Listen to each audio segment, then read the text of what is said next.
La presentación va a tener dos partes. Una primera parte más teórica conceptual. Ahí voy a hacer una pequeña parada para hacer algunas preguntas que estén interesados los miembros del máster o los invitados. Y después de esa pequeña parada vamos a poner dos casos, uno de emprendimiento que presentará Roberto Avendaño y otro que es un estudio que hice en España, una intervención socioclínica. Bueno, estamos ante la presentación de una perspectiva, he querido titular la sociología clínica como perspectiva de intervención psicosocial porque efectivamente combina el manejo de teorías con una preocupación y un compromiso con la intervención. Voy a empezar enumerando algunas ideas de los clásicos de Emil Durkheim, quien estudió los nexos entre psiquismo individual, psiquismo colectivo y vida social, por ejemplo, en las formas elementales de la vida religiosa. Y en las reglas del método sociológico llegó a afirmar, como hemos demostrado, es indiscutible que los hechos sociales están producidos por una elaboración sui generis de hechos psíquicos, es decir, que desde el mismo clasicismo sociológico estamos hablando de estas dimensiones psíquicas. Max Weber situó al sentido subjetivo de la conducta humana como elemento clave de la acción social, base de la misma sociología. Para Marcel Mauss, discípulo de Durkheim, los fenómenos sociales eran a la vez psicológicos y sociológicos, abogando por una sociología psicológica. George Simmel, por su parte, relacionó acciones psíquicas y acción recíproca entre individuos y grupos. Pierre Bourdieu, por su parte, dio voz al sujeto en su última gran obra, La miseria del mundo, donde afirma no lamentar, no reír, no detestar, sino comprender, en palabras de Spinoza. Y en el año 97, en la editorial INRA, tiene publicado un libro no tan conocido que se llama Los usos sociales de la ciencia por una sociología clínica del campo científico. Creo que este título es representativo de esta perspectiva que trata de dar un uso social aplicado a la disciplina de la sociología. También quería citar, por contraste con los grandes teóricos que parecen alejados de los aspectos individualistas, quería citar al joven Marx, que aborda los temas del individualismo y la subjetividad. El hombre, en tanto que ser, quizá hay un micrófono allí con un poco de ruido, si lo pueden apagar, gracias. El hombre, dice Marx, en tanto que ser objetivo y sensible, es un ser que sufre, y como siente que sufre, es un ser apasionado. La pasión es la fuerza esencial del hombre que tiende enérgicamente hacia su objetivo. Es el Marx del año 1844. Marx critica el comunismo primario o tosco que niega la personalidad del hombre en cada esfera. Es decir, esta idea del comunismo que homogeneiza a las personas no era la idea del joven Marx, desde luego. Y añade que la riqueza objetivamente desarrollada, de ella parte la riqueza de la sensibilidad humana subjetiva, base para los sentimientos capaces de goces humanos que se afirman como fuerzas esenciales humanas. Marx da gran importancia, como hemos visto, a la individualidad, pero su mayor objetivo es emanciparla de la alienación capitalista para que sea una individualidad completa. Tenemos un antecedente español muy interesante que forma parte de los médicos ilustrados del siglo XIX. Federico Rubio y Galí publicó el artículo Clínica Social en la Revista Iberoamericana de Ciencias Médicas en el año 1899. Allí transmite una visión de lo clínico como patologías sociales o males sociales y ve como enfermedades fenómenos sociales como el caciquismo o la dominación. Utiliza, Rubio y Galí, por primera vez en la historia, en una revista científica, el término literalmente sociólogos clínicos. Después de esta utilización le sigue un americano, Louis Berth, que en el año 1931 en The American Journal of Sociology publica Clinical Sociology. Él es un médico y sociólogo de la Escuela de Chicago, también conocido por la sociología urbana, que es uno de los pioneros, y en su artículo habla de equipos multidisciplinares en hospitales pediátricos que deben incluir a sociólogos clínicos. En referencia a estos dos autores, la profesora Matilde Fernández Cid y un servidor hicimos un artículo en la revista Psicofenia, una revista italiana, en la que analizábamos estos dos antecedentes de la sociología clínica. Tenemos el gusto, además, de contar con la profesora Matilde Fernández Cid entre nosotros. Otros antecedentes son el profesor José Ramón Torregrosa, que fue el fundador del primer departamento de Psicología Social de la Universidad Complutense, en España, que se inauguró en la Universidad Complutense. Él, en los últimos años, desde el año 2004, le dedicó atención a la sociología clínica. Él subraya y ve en la sociología clínica una mayor validez en sus supuestos epistemológicos y ontológicos que los del paradigma dominante experimental naturalista. Admirado por Torregrosa, Ortega y Gasset, en La historia como sistema, va a decir cuestiones que son muy queridas para la sociología clínica, como que el hombre no tiene naturaleza, tiene historia. Nos alejamos así de este paradigma experimental, naturalista, biologicista, y nos acercamos a la importancia de la trayectoria de vida, de la historia de vida. Alain Touraine, por su parte, resaltó al actor y al sujeto histórico, enfocándose en una sociología del sujeto. Berger y Luhmann, en su conocida obra La construcción social de la realidad, se apoyan en procesos subjetivos y en presupuestos sociopsíquicos para desarrollar sus teorías. Autores, por otra parte, muchos de ellos, Sigmund Freud, por ejemplo, en Psicología de Masas, Erich Fromm, Sartre, el existencialismo es relevante en la sociología clínica. Paulo Freire, que inspira una de las líneas de intervención más importantes en sociología clínica, que es el teatro foro, a partir del trabajo de Augusto Boal, que era un teatro del oprimido basado en Paulo Freire.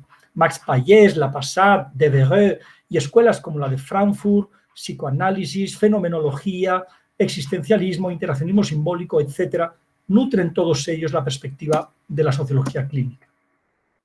No es, por tanto, una teoría.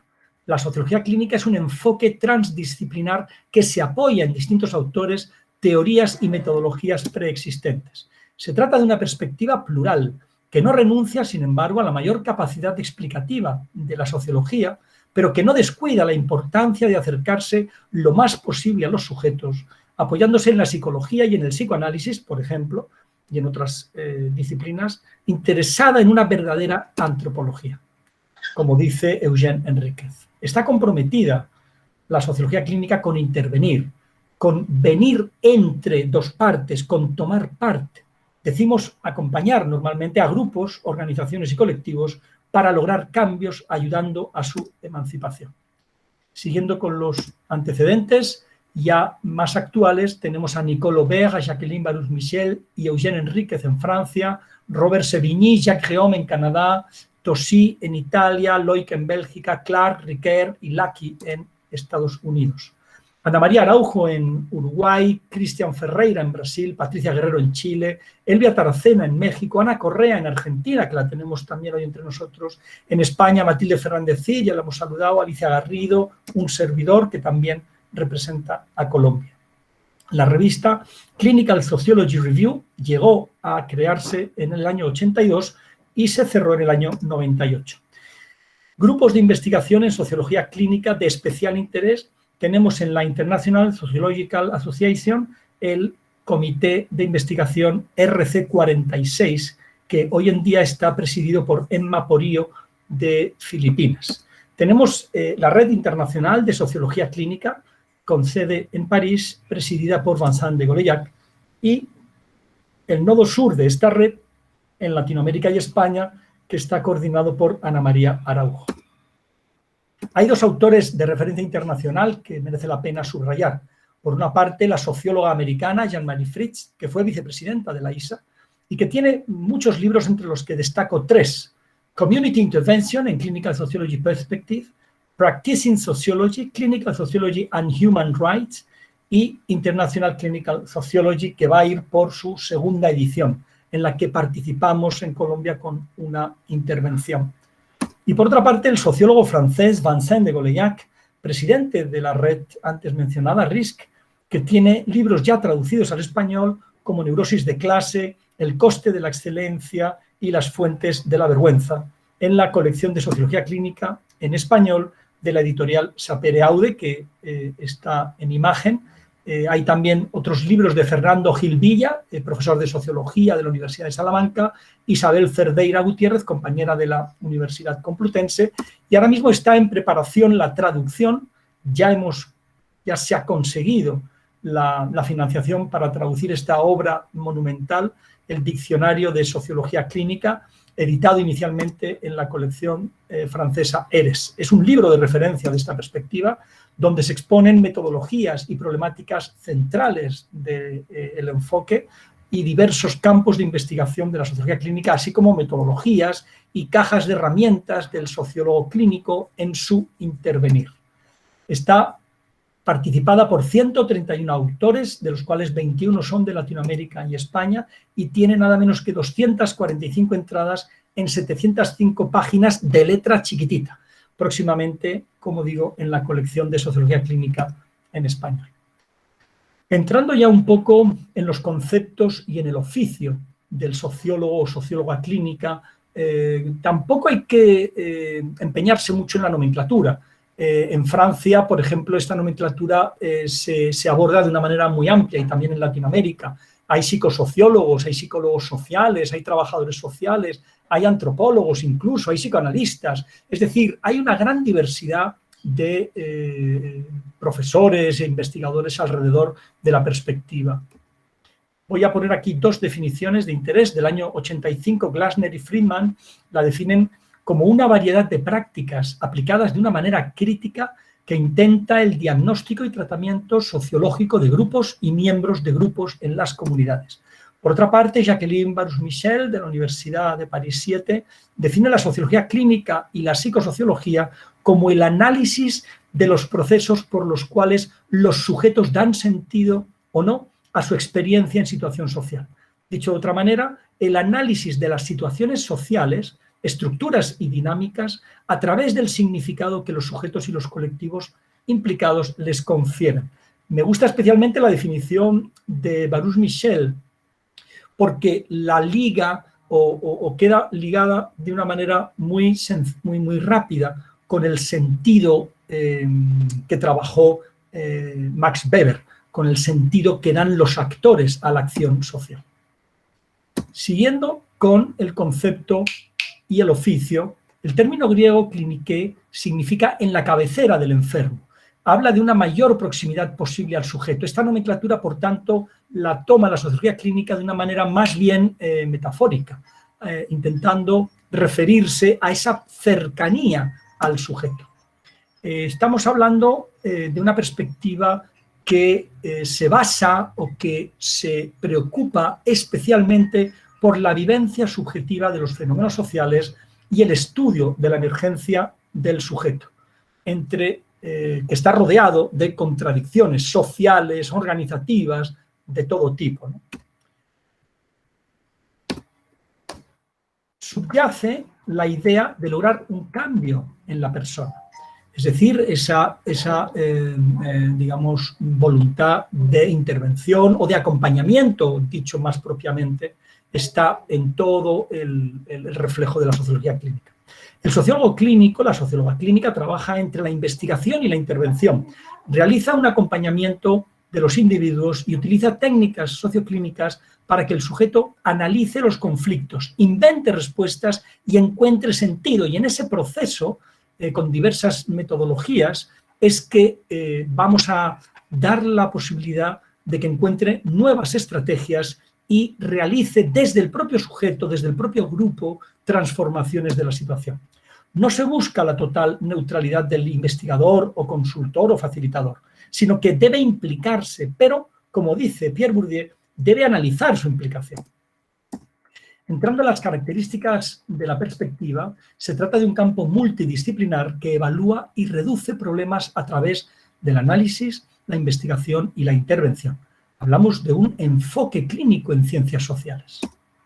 Combina aproximaciones teóricas y métodos de investigación cuantitativos y cualitativos con la práctica, con la aplicación de dichas teorías y métodos. Es, por tanto, un bricolaje para la acción.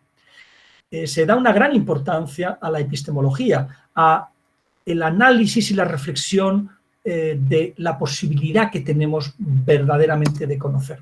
Jacques Heon, por ejemplo, resume la epistemología de la sociología clínica diciendo pluralidad disciplinar, capacidad emancipadora y producción de nuevo conocimiento que valide el conocimiento social a través de experiencias individuales en situaciones sociales concretas. Atiende la perspectiva desde el nivel individual y grupal, pasando por el organizacional hasta el colectivo y el intersocial. En el tema de las organizaciones aborda cuestiones como el sufrimiento en el trabajo, los riesgos psicosociales, la motivación, el talante y el análisis organizacional, como acabo de mencionar. Ejemplos muy rápidos en el ámbito de las organizaciones: René Badache, doctor en sociología, sociólogo clínico, actor, director de teatro, alumno de Augusto Boal en el Teatro Forum, hizo todo un trabajo con Teatro Forum en centrales nucleares en Francia para prepararse el equipo humano de la central nuclear que tenía que hacer los cambios de lo que es el combustible, de lo que es el uranio enriquecido. Es un momento muy tenso, es un momento de mucha preocupación y se ha podido utilizar estas metodologías para ayudar a preparar y optimizar ese proceso. La doctora Patricia Guerrero, socióloga clínica de la Universidad Católica de Chile, ha hecho un trabajo alrededor de los maestros en Chile. Ella, de hecho, ha dedicado su tesis de doctorado a un enfoque socioclínico en este colectivo profesional. Ana Correa, que la tenemos hoy presente aquí, y Marisol Real en España, Ana Correa en Argentina, están aplicando la perspectiva de distintas maneras en el ámbito carcelario y de prisiones. Y quien suscribe ha hecho recientemente una consultoría de cambio estratégico para actualizar el proyecto educativo institucional del Colegio Público INEDIC de Barranquilla, así como para desarrollar procesos motivacionales y de reorganización de la planta docente, 60 profesores, que se va a publicar próximamente en la editorial Springer.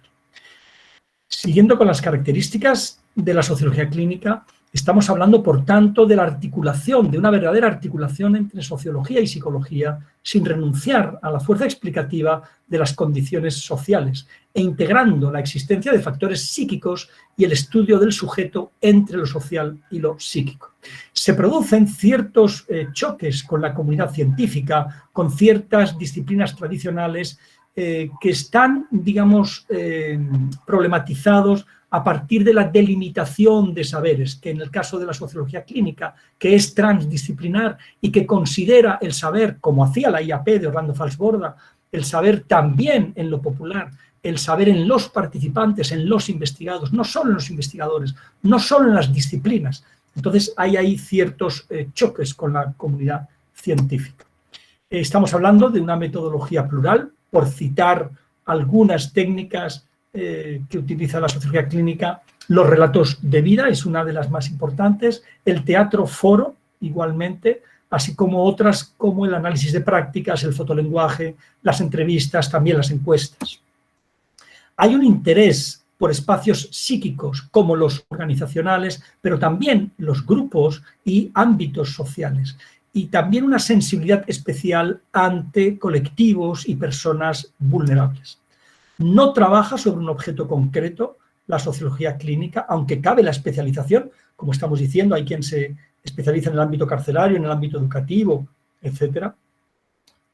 Trabaja desde la subjetividad para comprender y facilitar la emancipación de cualquier colectivo, en cualquier ámbito donde exista interacción humana. Es, en conclusión, una mirada clínica que acompaña al cambio, o una mirada, si lo prefieren ustedes, socioclínica que acompaña al cambio. Hasta aquí he hecho esta primera parte con referentes teóricos, conceptuales y con autores, y entonces abro, si les parece, una primera ronda de preguntas, sobre todo a los miembros del máster de Psicología Social, pero también a nuestros invitados, si en esta primera presentación conceptual, teórica, de autores, quieren que indaguemos un poquito antes de seguir poniendo ya casos prácticos.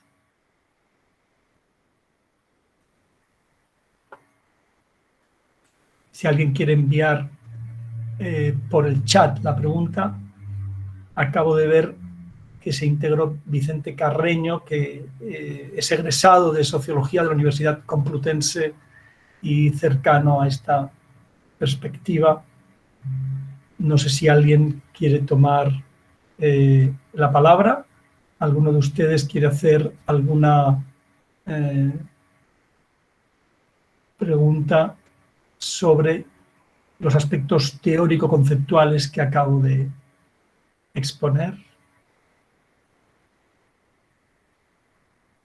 O si no, entonces vamos a seguir y al final vayan preparando ustedes sus preguntas, las pueden ir enviando por el chat y entonces vamos a pasar a esta segunda parte en la que vamos a ver casos prácticos.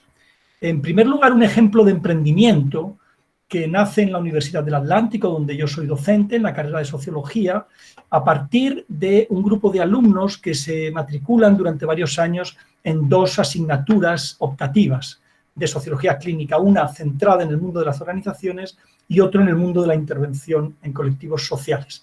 Asimismo, estos alumnos deciden crear un semillero de investigación llamado SOCLIP, que tiene diversos proyectos. Le voy a pedir a Roberto que les vaya enviando algunos enlaces, si los tiene a mano, en el chat para que puedan ver pequeñas noticias del trabajo que se hizo. Un semillero de investigación es un formato que en Colombia está muy extendido, por el cual grupos de investigaciones forman grupos de investigación donde colaboramos profesores para irse adentrando en lo que es el campo investigativo. También estos alumnos hicieron prácticas de grado, sus prácticas de grado, en un proyecto de intervención para prevenir la deserción universitaria, ACOMPREDES, que fue financiado por la universidad y que tenía como enfoque la sociología clínica. Estos alumnos tuvieron la ocasión de matricularse en dos diplomados de 100 horas en facilitación socioclínica, que tenía 50 horas de práctica. Bueno, es el mismo diplomado, pero tuvo dos, tuvo dos ofertas. Asimismo, se celebró un seminario internacional de sociología clínica en el que se hicieron diversas actividades y como invitada representante del Nodo Sur de la red internacional vino Ana María Araujo, la profesora de la Universidad de la República de Chile.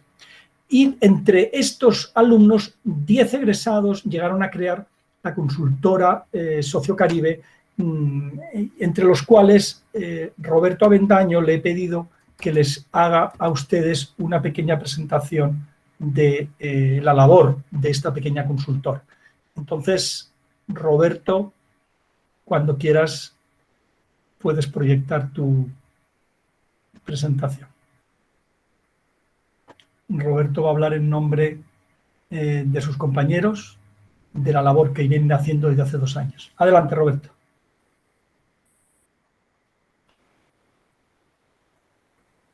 ¿Me confirman, porfa, si se alcanza a percibir la presentación? Sí, señor. Correcto. Vale. Buen día nuevamente. Gracias por esta oportunidad. Al profe, como a todos ustedes, por a través de este medio, dedicar este tiempo, ¿no? Como el profe presentaba, pues mi nombre es Roberto Avendaño.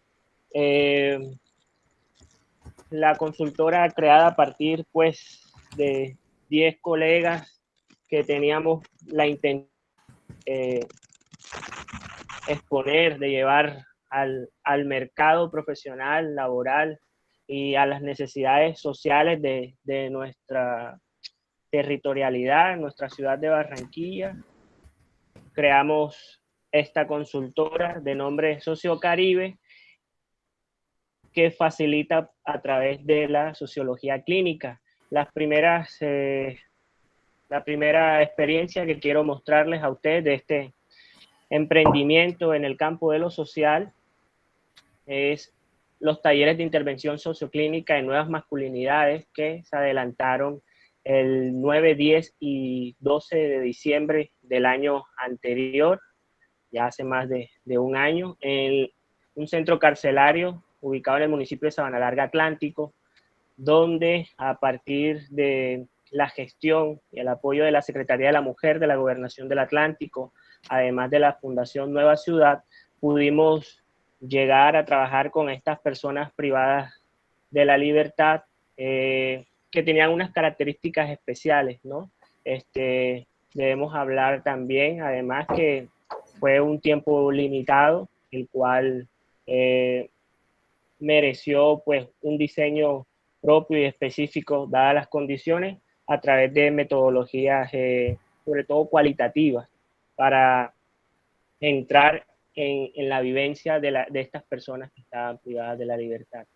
Se buscó a través de los relatos de vida, de dibujos abiertos, de cuestionarios, de conversatorios, que ellos expusieran a partir de la reflexión propia de lo que había sido su crianza en un contexto, bueno, en la región Caribe acá de Colombia, específicamente el departamento del Atlántico, cargado de un matiz bastante machista, una sociedad bastante machista culturalmente, y jugar con esos roles que han sido internalizados desde la infancia allá, pues, la madurez de estos hombres, y luego entender las nuevas dinámicas que van en puja de la igualdad de género hoy por hoy. Asimismo, como segunda experiencia, quiero mostrarles que nuestra consultora no solo trabaja en temáticas de género, sino que también pues interviene en lo ambiental. En este orden de ideas, el taller vivencial participativo para desarrollar un modelo comunitario de gestión del riesgo o un SAT comunitario, sistema de alertas tempranas, permitió hacer partícipe a la misma ciudadanía, a las personas afectadas por un fenómeno natural como son los deslizamientos de tierra en una zona vulnerable de la ciudad de Barranquilla. Esto fue el 25 de mayo del año pasado. Fue importante en esta experiencia ver cómo llevar la institucionalidad a estas zonas y que la institucionalidad se preocupe por las personas. Es decir, a veces desde la institucionalidad se diseñan, se ejecutan planes que no tienen en cuenta a los mismos afectados. En este sentido, fue importante cómo se involucraron a los afectados, a las mismas personas, y a partir de su participación se buscaron las soluciones. La metodología entonces fue de corte cualitativo, biográfico, dado que hay personas que han vivido toda su vida en esta zona, inmersos en la problemática de los deslizamientos de tierra. Entonces fue importante emplear esos círculos de discusión a través también de un cuestionario inicial y final que permitió obtener información detallada de sus vivencias, dibujos abiertos y cerrados para generar pues la captura de esa percepción que tenían las personas de la problemática en el barrio de Nueva Colombia, acá en la ciudad de Barranquilla. La siguiente experiencia es la consultoría desarrollada en cuanto a la actualización y seguimiento del plan educativo institucional y el impulso del plan de mejoramiento institucional en un colegio también acá en la ciudad de Barranquilla, la institución INEDIT 20 de julio, en un barrio de socioeconómico de estrato 2 en la ciudad aquí de Barranquilla. Y pues es importante cómo también desde la institucionalidad se puede llevar a involucrar a los profesores, ¿no? Tal vez aquí es importante destacar cómo desde las directivas de la institución se atiende a el profesorado, a los estudiantes, a los empleados de servicios generales, a los padres de familia, para tener esa imagen de comunidad educativa, que no solo las decisiones sean tomadas a partir de las directivas, sino que sean tomadas en conjunto. Por eso hablamos de una metodología de implicación participativa en la cual se emplearon técnicas cualitativas y cuantitativas para facilitar esos procesos de mejora humana principalmente, y esto potenciar las mejoras institucionales requeridas. Se trabajó desde la vivencia propia de los participantes a través de grupos focales, dibujos proyectivos, relatos e historias de vida, y se apoyó pues en el carácter objetivo de los cuestionarios que permitieron la autoevaluación constante del proceso. Por título, pues yo he querido presentarles esta consultoría de actualización, seguimiento e impulso del PEI y PMI, pero tengo que manifestarles que esto se llevó en varias etapas, ¿no? Se partió desde enero del año pasado y bueno, ahorita por pandemia tuvo que suspenderse, dadas las dificultades operativas y el distanciamiento obligatorio, además guardar, estar en casa, pero aún continuamos en este colegio acompañándoles para facilitar esas dinámicas que desde lo humano permitan pues obtener los beneficios que se quieren institucionalmente. En estas imágenes, si me regreso un poco, esta fue del taller de intervención socioclínica en la cárcel de Sabana Larga. Bueno, vemos a los participantes, fueron de las pocas imágenes que se pudo obtener, y se desarrolló teatro foro. Fue una de las actividades más significativas porque aquí permitió que los participantes asumieran un rol distinto a su personalidad. Muchos representaron a amas de casa, sus esposas, hijos, y esto pues te sitúa en los zapatos del otro para comprender mejor la situación problemática. Acá en la comunidad de Nueva Colombia, por ejemplo, se integró desde las personas muy adultas, tuvo la participación de un señor que bueno, dada su experiencia, pues enseñó al resto de habitantes y vecinos del barrio la forma de saber cuándo viene el deslizamiento de tierra, dada la lluvia, dada la forma de cómo los postes que sostienen los cables de luz, o la forma en que la tierra se ve agrietada, o algunas casas inclinadas, pues previene, ayuda a gestionar el riesgo de un deslizamiento de tierra.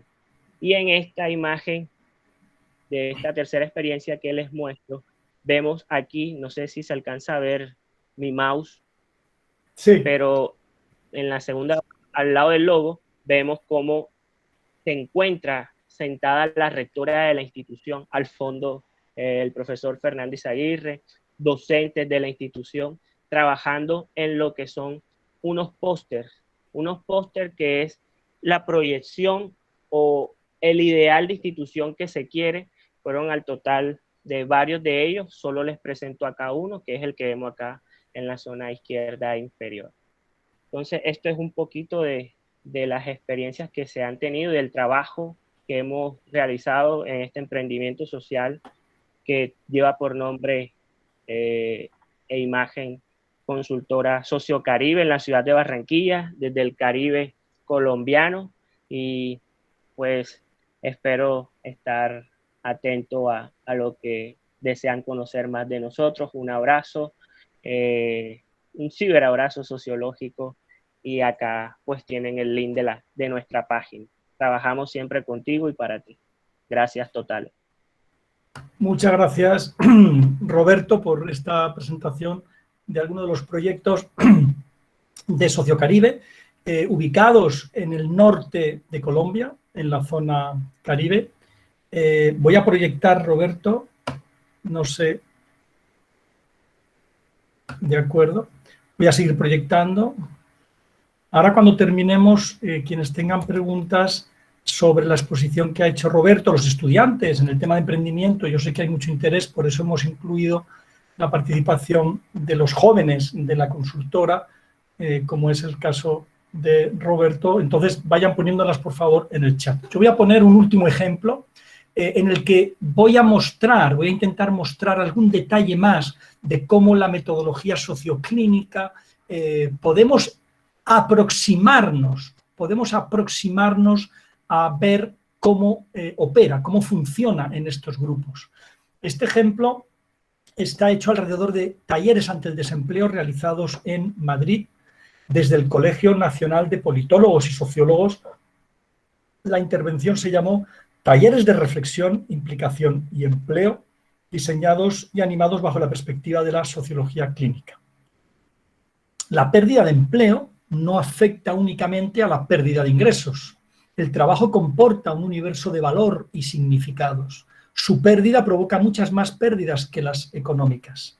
Hay una pérdida de la imagen de sí y de la identidad social. Hay una pérdida de sentido y de nuestro lugar en la sociedad cuando nos quedamos sin trabajo. Estas temáticas han sido investigadas en el Departamento de Psicología Social de la Complutense por profesores como Alicia Garrido y José Luis Álvaro Estramiana. La pérdida del desempleo produce una pérdida de calidad de vida, pero también un aislamiento, una desorientación, un desánimo, incluso una vergüenza, pérdida de confianza, desesperanza, depresión, enfermedad e incluso suicidio. No lo voy a traer aquí, pero si alguien está interesado puede mirar en internet el caso de France Telecom, que después de varios años terminó en un juicio contra los directivos con años de cárcel debido al reconocimiento, creo que por primera vez en la historia laboral francesa, del hostigamiento como causa, digamos, en este caso del suicidio. Se reconoce que la organización hizo unas malas prácticas que provocaron el suicidio a 32 personas. Creo que es el número. En este ejemplo se trataba, en esta intervención con desempleados, se trataba de profundizar en la vivencia subjetiva de un fenómeno social como es el desempleo. El objetivo era intentar que las personas en desempleo llevaran a cabo un cambio de percepción ante el mundo del trabajo y ante su propia situación de desempleo, una situación que, como hemos visto, causa angustia, dolor. El objetivo subyacente era lograr que estas personas incrementaran su autonomía en relación al mundo del empleo, especialmente del desempleo y de la falta de trabajo. Es decir, se trataba de facilitar la emancipación frente a los problemas fieles a la epistemología en que se apoya la sociología clínica. Nuestra atención se dirigía al sujeto que quiere emerger por encima de las dificultades. La hipótesis que maneja Vincent de Golejac en su libro Neurosis de clase es que además está basada en el existencialismo, es que nosotros somos productos de una historia de la que queremos convertirnos en protagonistas. La idea es que con estas técnicas, con estas dinámicas, se ayude, se acompañe a las personas a convertirse en protagonistas de su vida, no a ser meros, digamos, actores pasivos, sino a ser sujetos dueños de su vida. La metodología que se aplicó fueron dinámicas de grupo con relatos de vida dirigidas por un consultor facilitador, en este caso un servidor, siguiendo la metodología expuesta por Vincent de Golejac en Neurosis de clase. Cada taller duraba 15 horas, repartido en 3 sesiones de 5 horas seguidas. En pequeños grupos de 7 desempleados se trabaja el recorrido biográfico y profesional de las personas del grupo. Y antes de cada taller, y este es el esfuerzo limitado, de mostrarles un poco lo que podría ser un primer resultado, un boceto de resultado de lo que logran estos talleres.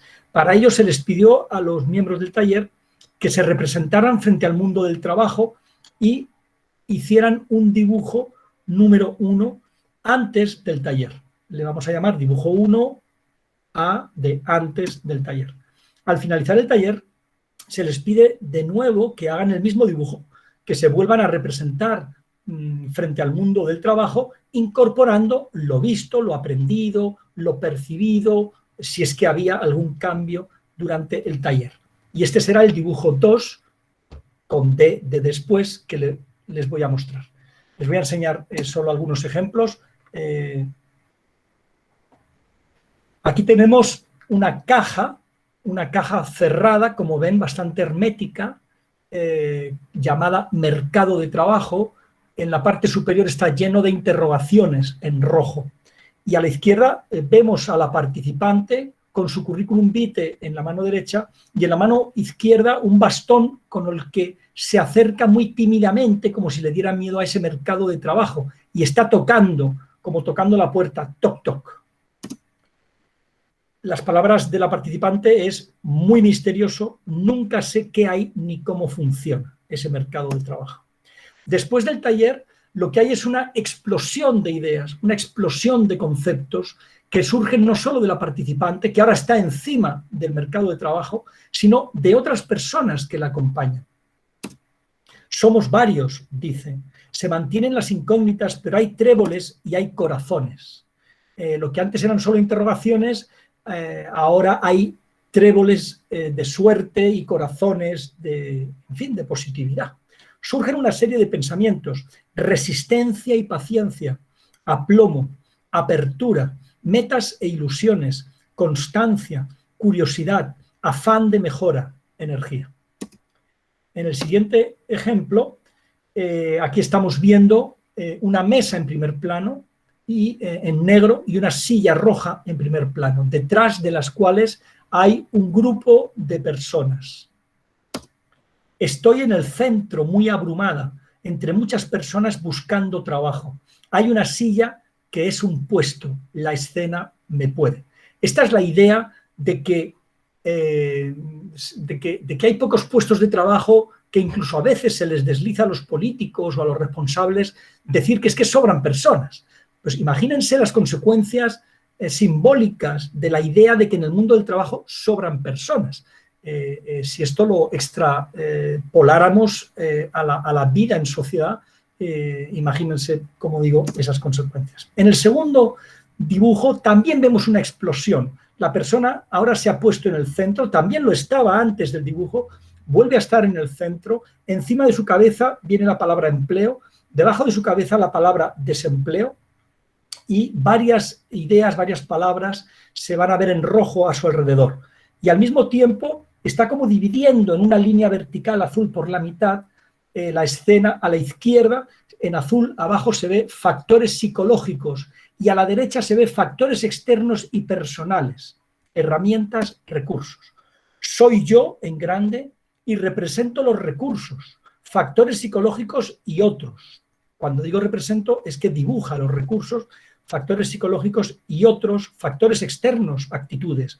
Estoy en el centro, pero tengo una serie de recursos a manejar, como la amistad, la salud, la familia. Miren qué importante. Esto fue hecho ya hace algunos años, pero estamos mencionando en medio de la pandemia elementos que reconoce después del taller esta persona como que son recursos de los que dispone: la amistad, la salud, la familia. Ahora digo, creo que se subraya esa importancia. Tengo recursos para enfrentarlo. El empleo y el desempleo es un ciclo, no es un hoyo, lo relativizas. Vemos otro ejemplo. Este tiene una complejidad en el dibujo bastante grande. Como vemos, es un mundo como con distintas órbitas, ¿de acuerdo? En azul está escrito redes sociales, está escrito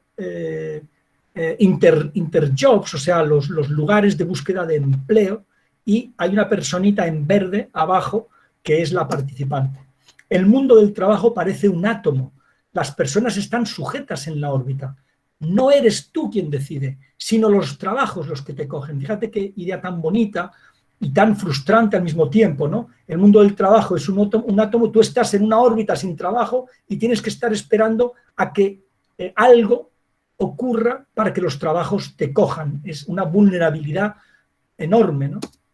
En el dibujo de la derecha, la escena cambia también de manera llamativa. Me he dado cuenta que hay pasado, futuro.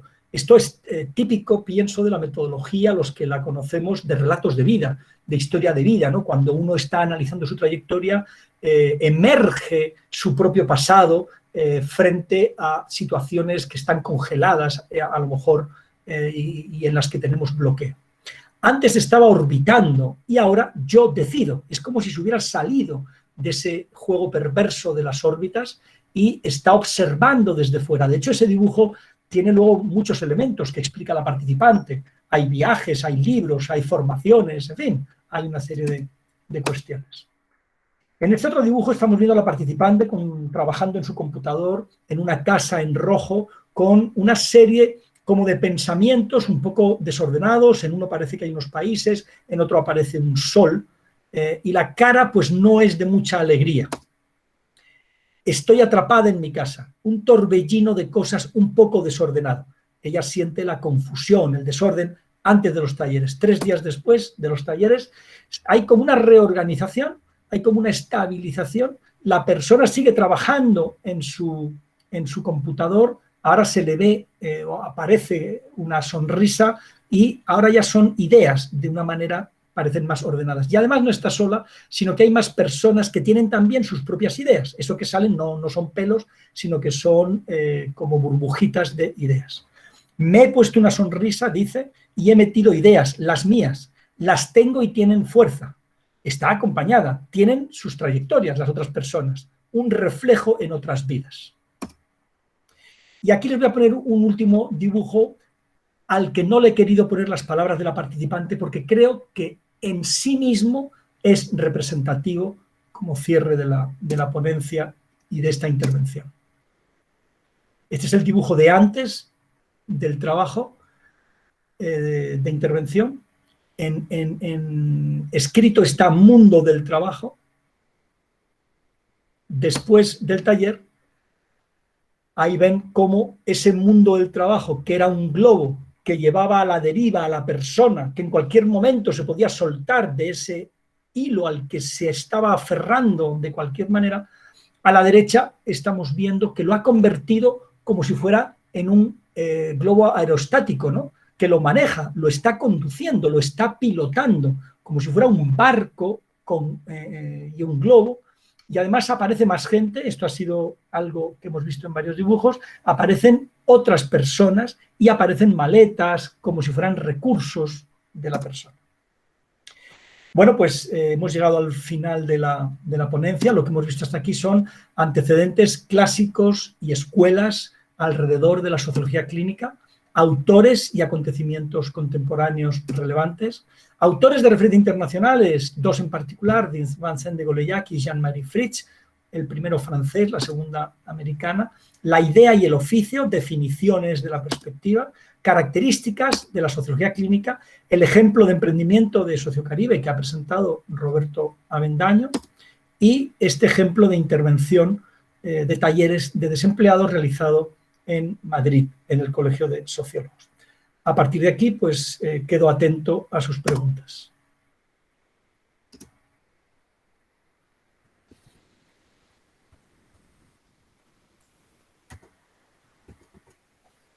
Bien, pues si os parece, podemos empezar con la pregunta que ha colocado en el chat Ana Correa sobre la institucionalidad. La pregunta sería, desde esta mirada y considerando como parte de la lectura del proceso de la búsqueda de sentido, mi pregunta es: ¿qué hallazgos en lo político permitirá hacer apuestas para la transformación de la institucionalidad, dado que la transformación subjetiva aislada es extremadamente débil para lograr un cambio? Bueno, muy interesante. Gracias, Ana, por la pregunta. Y además me recuerda algo que en mi ponencia no está suficientemente subrayado, entonces agradezco este enfoque, y es las consecuencias políticas, las consecuencias que debemos extraer del trabajo institucional. Es decir, en efecto, a partir de un conocimiento de la subjetividad, la sociología clínica no se queda solo en este acercamiento, en esta aproximación al sujeto, a su angustia, en esta liberación de la palabra, que es el paso primero para la sociología clínica. Primero escuchamos al sujeto, primero liberamos a este grupo de personas, a los desempleados, a los que están en la cárcel, a los que están viviendo una situación en una empresa, ¿no? A partir de ahí, entre ellos van construyendo un nuevo saber, van poniéndose en los zapatos del otro, van haciendo una arqueología y también una biografía de todo el proceso. Efectivamente, un paso posterior es el de recoger ese saber que se ha producido y ponerlo en el contexto de las instituciones. Las instituciones son fundamentales. El mundo del trabajo está regido por las instituciones, el mundo carcelario por una institución muy particular, o el mundo de la salud, ¿no? Entonces, todo este saber que nace de las propias personas debe ser luego reflejado en un trabajo institucional. Esa parte probablemente es la parte más difícil, más allá de lo que es la emancipación del sujeto, más allá de lo que es acompañar a estas personas. ¿Cómo logramos decirle, hacerles ver a las instituciones, oigan, esto hay que cambiarlo, mire lo que está pasando, tienen que tomar medidas? Y ahí ya estamos en el plano de lo político. En el ejemplo que citaba antes de France Telecom, hay una experiencia narrada por los profesores de la maestría que yo hice en su momento en Francia, en el cual efectivamente, cuando llegaban al nivel institucional se producía un bloqueo.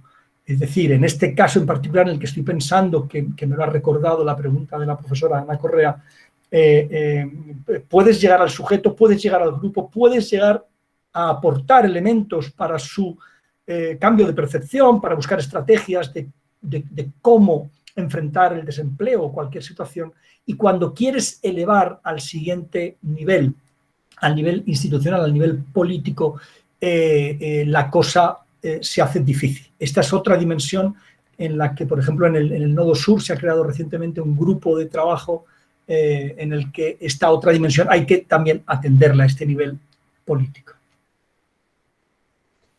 La propia profesora Ana Correa ha levantado la mano. Por favor, adelante. Muchas gracias. Bueno, gracias por la explicación. Pero sí, también me interesa mucho, digamos, la pregunta, porque desde América Latina se ha suscitado y está claramente en una cuestión muy importante en este momento, la crisis de la institucionalidad, ¿no? Esto, digamos, no solamente me parece que esto nos posibilita ciertos hallazgos en la construcción de lo político con aquellos sujetos que viven en las instituciones, habitan en las instituciones, pero a nosotros, por lo menos, en términos de cárcel, en nuestro libro de producción de sentidos y subjetividad en la cárcel, nos ha interpelado en los conocimientos y los saberes de las propias disciplinas.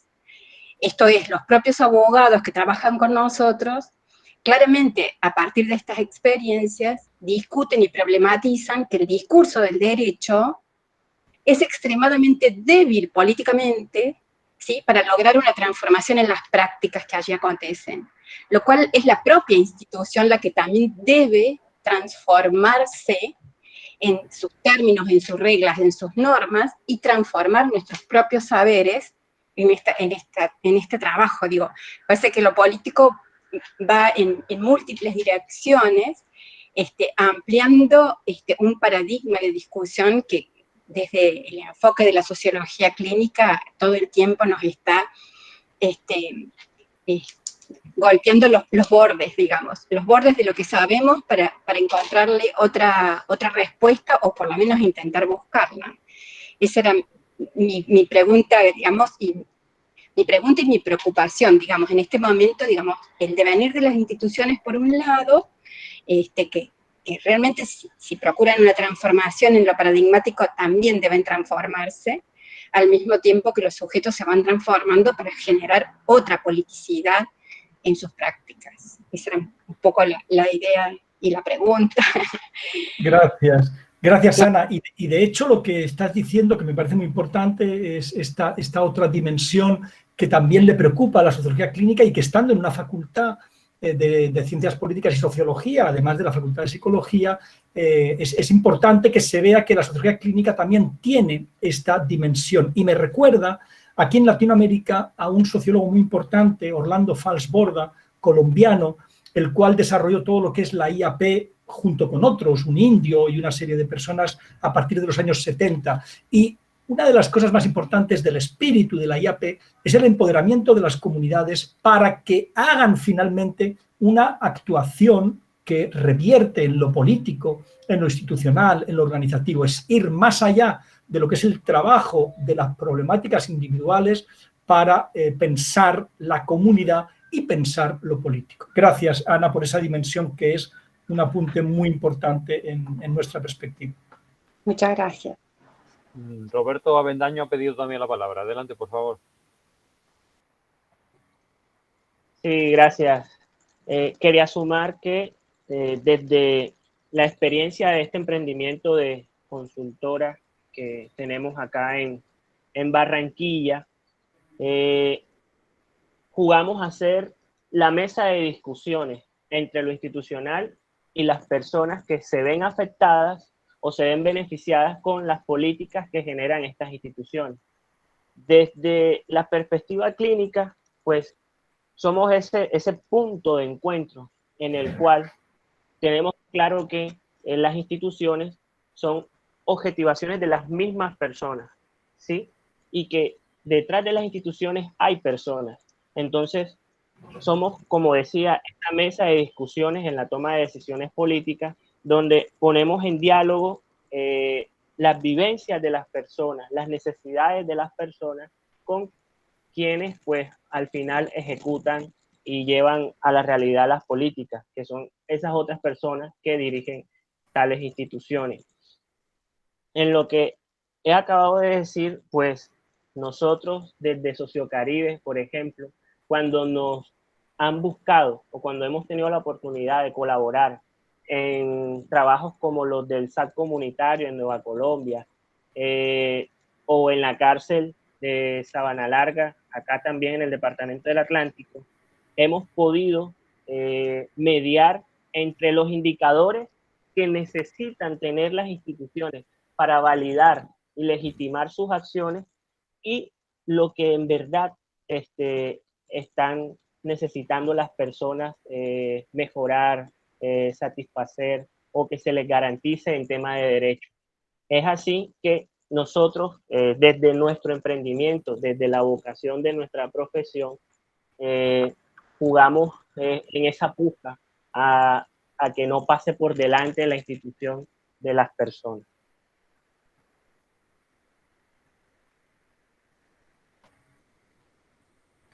Gracias. Gracias, Roberto. No sé si alguien más querría hacer alguna pregunta, comentario. Podéis levantar la mano, hacerla en el chat, como queráis. Yo voy a abundar más en esta idea que ha introducido la profesora Ana Correa, presentando una experiencia que hicimos precisamente con los miembros también de Sociocaribe y que ligó especialmente la responsabilidad de las instituciones. Aquí está, creo que se está proyectando, ¿verdad, Juan Carlos? Sí, se ve perfecto. Sí, profe. Gracias. En la Cumbre de Género de la Gobernación del Atlántico, que es el equivalente a la Comunidad Autónoma de Madrid, aquí en Colombia, en esta foto vemos a los miembros del colectivo Sociocaribe y en el centro está el presidente de la Comunidad Autónoma del Atlántico.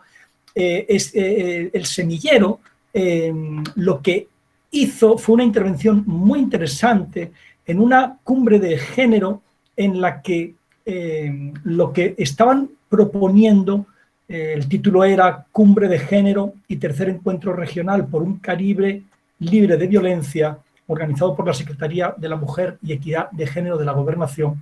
Lo que se estaba proponiendo era diseñar una jornada con un taller vivencial. Estábamos trabajando, en este caso, Teatro Forum, que se basó primero trabajando con testimonios de mujeres víctimas de violencia y posteriormente, en conjunto diálogo y construcción, se hicieron unas escenas dramatizadas a partir de los testimonios de estas mujeres víctimas de la violencia, cuyo objetivo era presentar a las instituciones presentes, y aquí viene el enlace con la pregunta y la dimensión que ha introducido la profesora Ana Correa, presentarle a las distintas instituciones las dificultades que tienen las mujeres víctimas de violencia cuando empiezan podríamos decir, el calvario de denunciar, de tener que enfrentarse a la familia, a los hijos,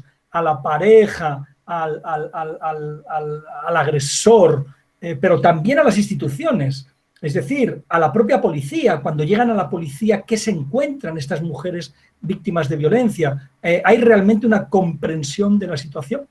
Entonces, por terminar este ejemplo, se hacían unas recomendaciones, entregamos un informe después de la jornada, en la que había 4 puntos que tocan no solo lo que sería unas mejores prácticas en el trato a la mujer, sino también la dimensión institucional.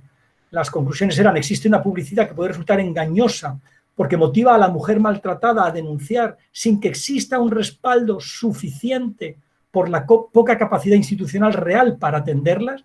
Es decir, una vez que denuncias, voy a tener el apoyo ante las consecuencias que va a tener la denuncia. En conexión al punto anterior, se plantea la necesidad de un presupuesto mayor en las instituciones para una estructura organizacional que brinde una mejor atención a estas mujeres 24 horas. También es necesario llevar capacitaciones y jornadas de sensibilización a los funcionarios de cada institución. Y, por último, debe existir una centralización institucional para atender adecuadamente la ruta de atención a los demandantes sin caer en la revictimización. Hay que decir que los asistentes a este taller todos eran institución. Estaba representada la Abogacía del Estado, la policía, los departamentos institucionales. Entonces creo que es un buen ejemplo en el que nos permitieron, Ana, que sabemos que es difícil que las instituciones escuchen los problemas que ellas provocan, nos permitieron a través de Teatro Foro, a partir de las experiencias de las mujeres que denunciaban, eran mujeres de hecho eran mujeres en un programa de protección, estaban en casas, ya sabéis lo que ocurre a partir de las denuncias, tienen que ir a casas de protección un tiempo, ellas daban su testimonio, no se conocía lógicamente quiénes eran ellas, pero la policía, los comisarios, los expertos de la judicatura atendieron todo el taller y, claro, el Teatro Foro es una metodología fascinante porque permite en pocos minutos que todo el auditorio capte cuál es la problemática que se está produciendo. Y no solo que capte la problemática según el testimonio, en este caso, de estas mujeres, sino que como se ofrecen estas sustituciones y ese trabajo dramatizado con los espectadores, un policía, una jueza va a sustituir a la institución o a la mujer víctima y va a poder darnos otras alternativas de lo que ha sucedido, de la comprensión, de cómo puede mejorar la mujer y de cómo puede mejorar la institución. En esto, admitiendo que el propio sujeto tiene elementos de crecimiento, pero que la institución no se puede quedar sin asumir su gran responsabilidad en este tipo de procesos. Creo que es un buen ejemplo que me ha venido a la cabeza.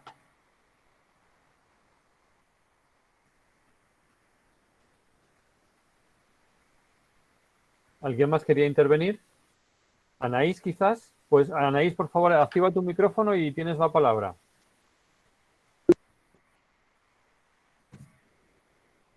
No, todavía no. Yo creo que está abajo. El micrófono está abajo. Si bajas el cursor, aparece un teléfono, aparece un micrófono y una cámara. Tienes que mover ahí. Ahora. Hola. Me parece sumamente importante este tema de la dimensión política y el hacer psicosocial, clínico, de praxis liberadora e instituciones, en el caso de las cárceles, ya sabemos, ¿no? El extremo de lo conservado, de lo perverso, y es una experiencia recurrente que yo he vivido a lo largo de mis pequeñas intervenciones en escenarios carcelarios o incluso en grupos de articulación de actores sociales con policías comunitarios, cuando se da esa posibilidad de articular actores que van a actuar en una comunidad, con el siguiente nivel de poder.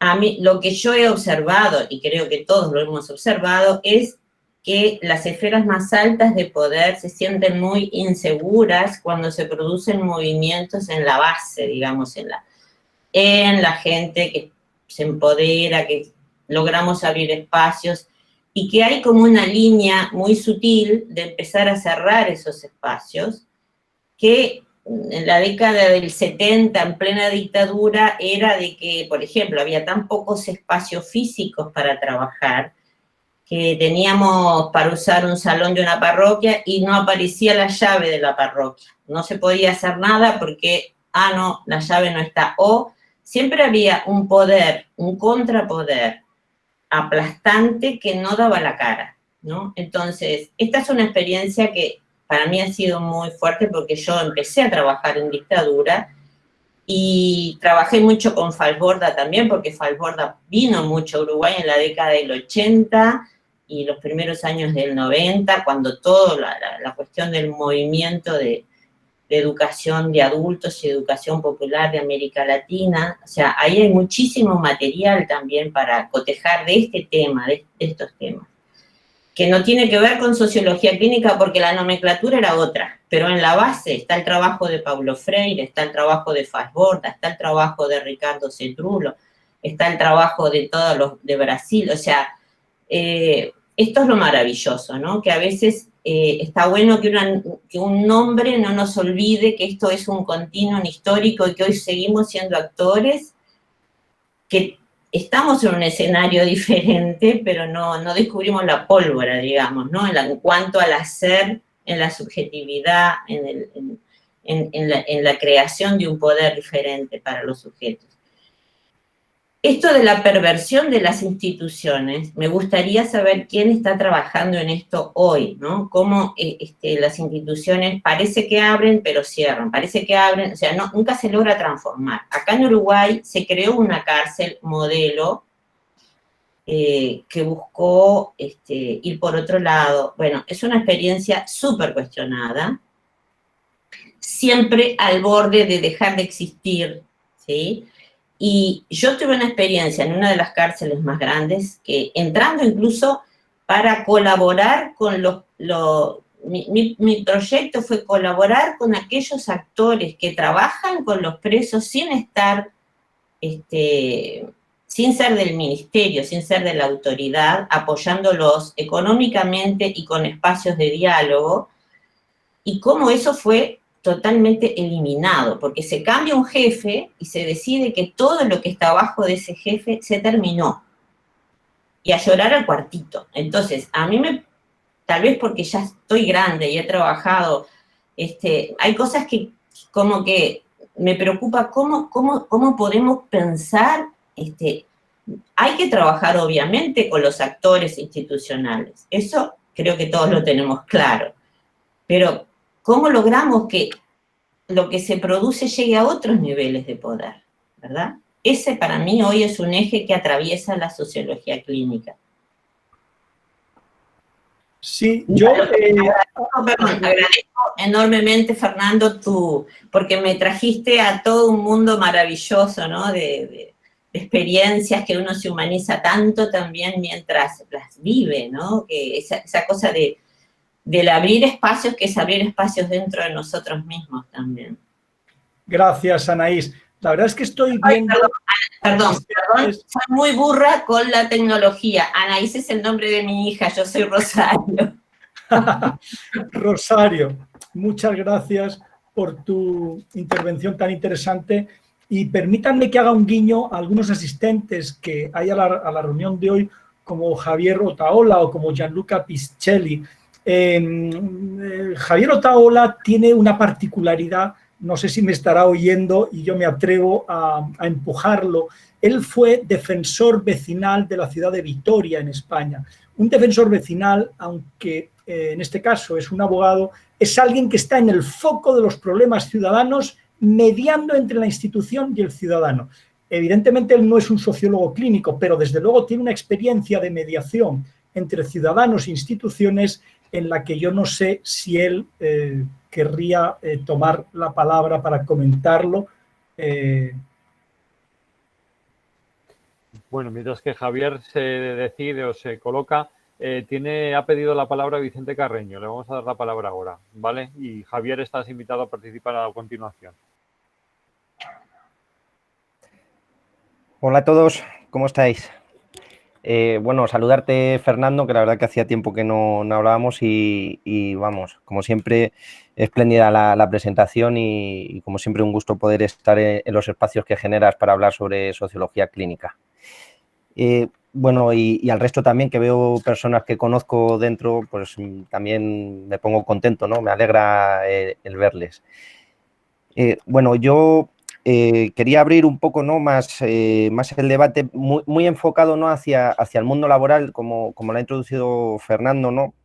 Porque yo además me dedico como técnico de prevención de riesgos laborales y luego además pues soy el responsable del departamento de un grupo de empresas que se dedican a la atención telefónica. Entonces, uno de los problemas que nos enfrentamos siempre desde el punto de vista técnico es pues las normas que ya se establecen a la hora de evaluar los riesgos, ¿no? Ahora se habla mucho de la psicosociología, pero en el mundo, sobre todo aquí en España, ¿no? Pues hay unas normas que determinan qué métodos son adecuados o se ajustan a la norma para evaluar determinadas pues, factores de riesgo, ¿no? Entonces, mi pregunta es, primero, ¿por qué se asocia o nace que no lo sé, ¿no? A lo mejor es abrir demasiado y aquí a lo mejor no se contesta esa pregunta, ¿no? Pero la psicosociología está como ligada dentro del mundo de la prevención de riesgos laborales en España con la ergonomía.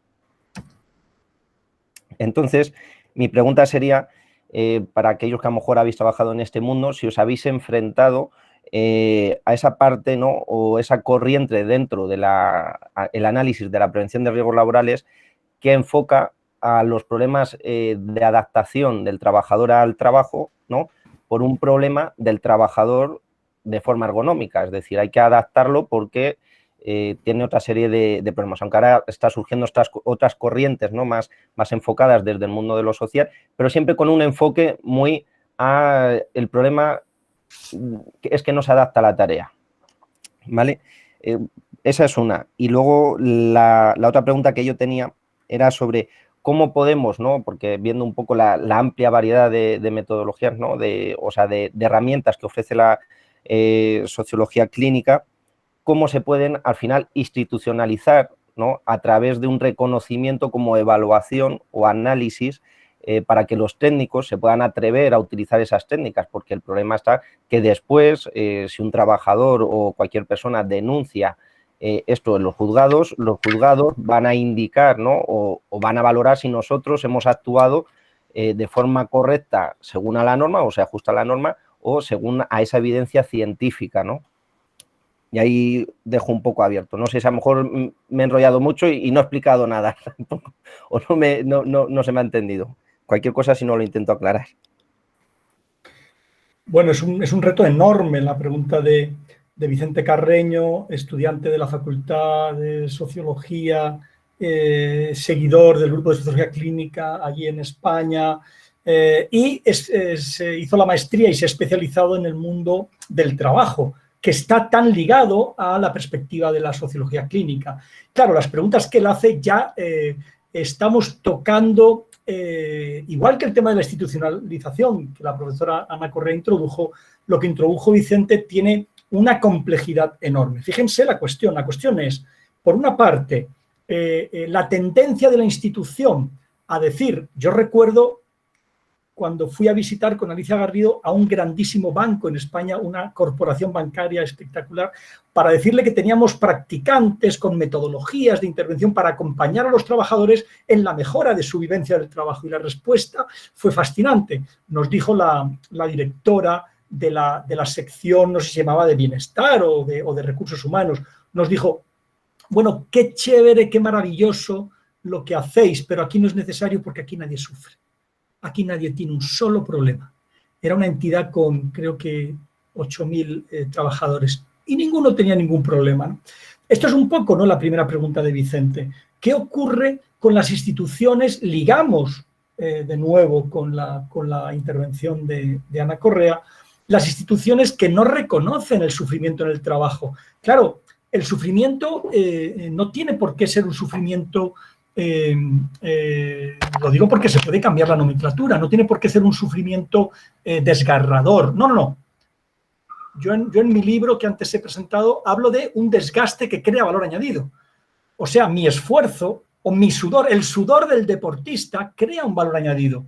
Ahí hay un cierto grado de dolor, pero es un dolor que está perfectamente, digamos, atendido, está perfectamente controlado. Un deportista que sabe hacer deporte bien sabe que hay que no extralimitarse y que el desgaste tiene que tener una compensación para que luego se pueda recuperar y restaurar. Claro, el problema de las instituciones que no les interesa reconocer ese desgaste excesivo que no está siendo atendido, es que lo que ellas vienen a decir es lo normal y lo que tienen es que adaptarse, ¿no? Es como decirle al deportista, vamos a ver, tú estás entrenando 2 horas diarias, pues tienes que entrenar 4, y cuando el deportista está en 4 horas, corriendo 4 horas diarias, y llega un momento en que ya no puede más, no, es que te tienes que adaptar, porque como si el proceso fuera lineal, y no es cierto, no es lineal.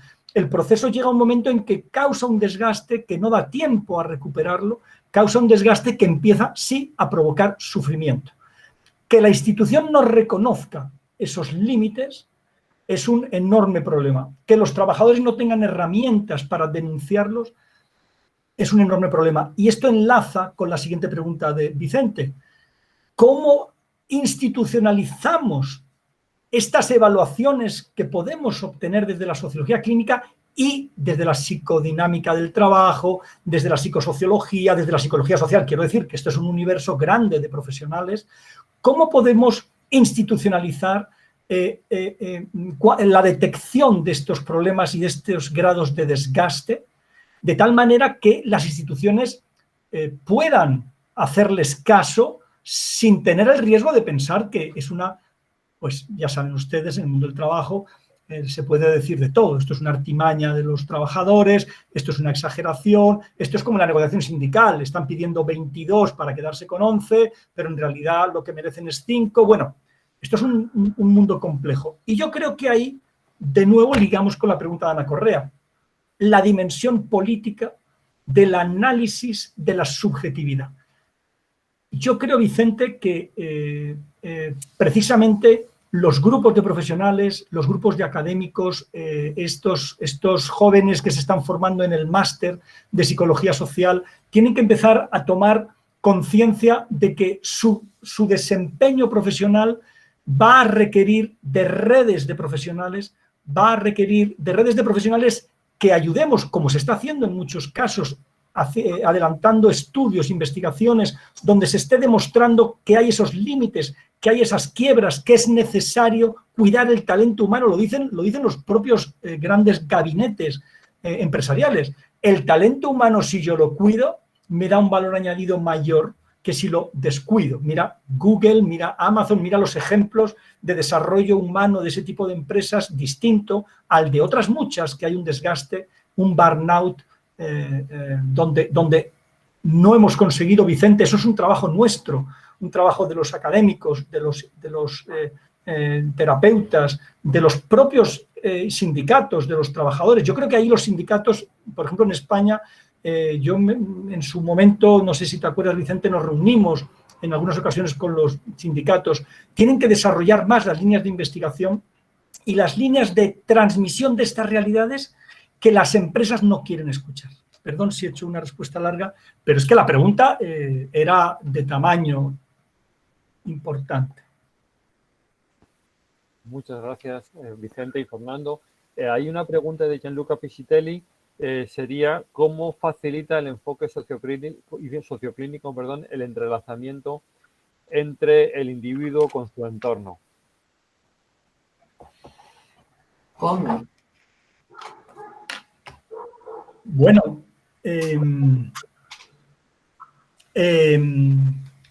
esta dimensión, en realidad, por nivelar, porque estamos, es muy interesante el debate que se está produciendo, estamos llamando la atención sobre ese nivel institucional, sobre ese nivel, por tanto, social, ¿no? Yo diría, para ser también humilde y ser prudente, la sociología clínica nos va a ayudar a dar un gran primer paso, que hoy por hoy está muy desatendido. La sociología clínica y otro tipo de perspectivas. No quiero, insisto, hacer aquí una guerra de nomenclaturas, es absurdo. Somos muchos, somos distintos, distintas disciplinas y todos nosotros estamos en corrientes parecidas. Yo lo que quiero decir es, para responder a Gianluca, para poder elevar al entrelazamiento con lo social o con lo institucional, primero tenemos que hacer muy bien el trabajo a nivel de lo individual y de lo grupal, que es en lo que estamos intentando avanzar y se ha avanzado mucho en estas 2 últimas décadas. Ha habido un posicionamiento teórico, conceptual, metodológico, a partir, como decía no Anaís, sino Rosario, a partir de antecedentes, el propio Pichon Rivière y tantos otros, ¿no? Paulo Freire, que también yo lo cité en la metodología de Teatro Foro.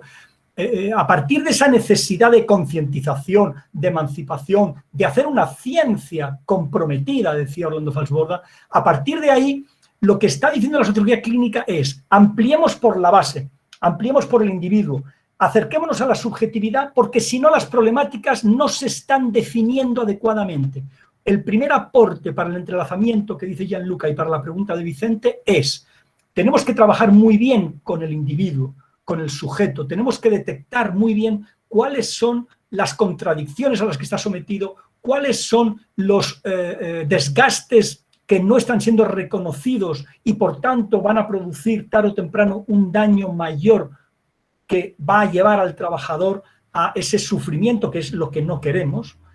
Yo diría, la sociología clínica, su primer aporte es ampliar por la base. Vamos a analizar bien, y en eso lo que decía Vicente Carreño es fundamental.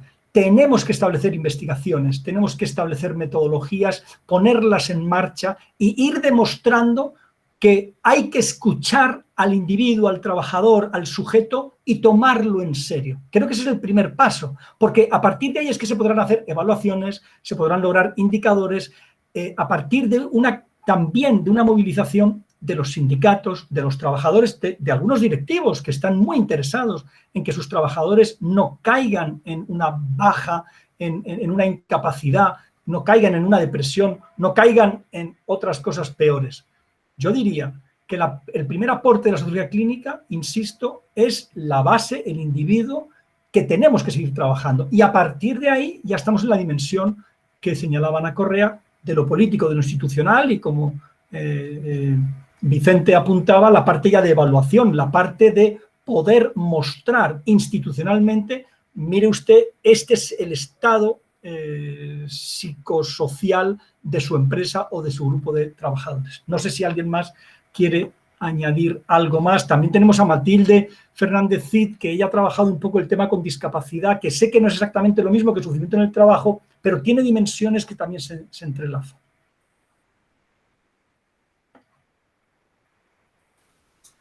Un segundito, perdona. Tiene la palabra ahora Ana Correa, que ha pedido la palabra.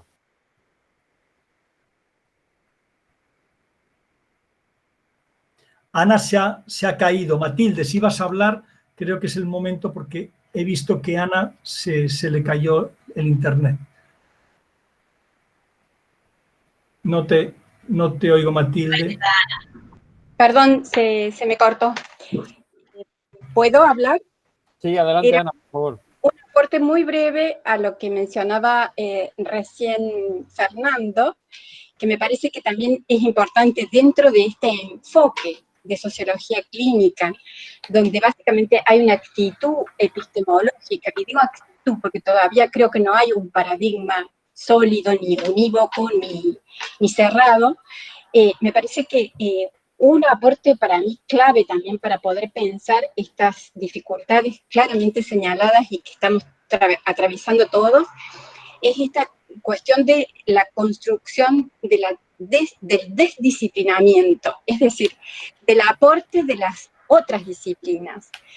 Hay saberes, hay conocimientos que siguen siendo hegemónicos y que claramente sostienen esta institucionalidad y representaciones de los fenómenos que acontecen. Todas estas instituciones, cárcel, educación, trabajo, salud, hay ciertos principios y representaciones que están siendo hegemónicas y que hoy están siendo discutidas y debatidas por los nuevos debates de derechos, por las nuevas problemáticas emergentes, por este contexto de pandemia. Me parece que también aporta, digamos, además de este conocimiento desde la experiencia subjetiva de los sujetos, que nos remite como espejo a la propia, digamos, como bien señalaba recién Rosario, digamos, todas estas experiencias son espejos de nuestras propias experiencias en el trabajo y en las prácticas. El tema del desdisciplinamiento o el revisar estos conceptos disciplinarios y de pensarlos con otras disciplinas, con la antropología, con la ergonomía, con el teatro, para, digamos, trabajar acerca de este sufrimiento que están produciendo las instituciones. Y en ese punto, muy breve, a mí me gusta mencionar a Perigleux, que él dice, el sufrimiento es soportar el dolor, y las instituciones deberían evaluar cuánto sufrimiento es indispensable para establecer el límite que significa la ley o la norma, y cuánto sufrimiento hay evitable evitar en las instituciones. Y este es un primer paso para la transformación.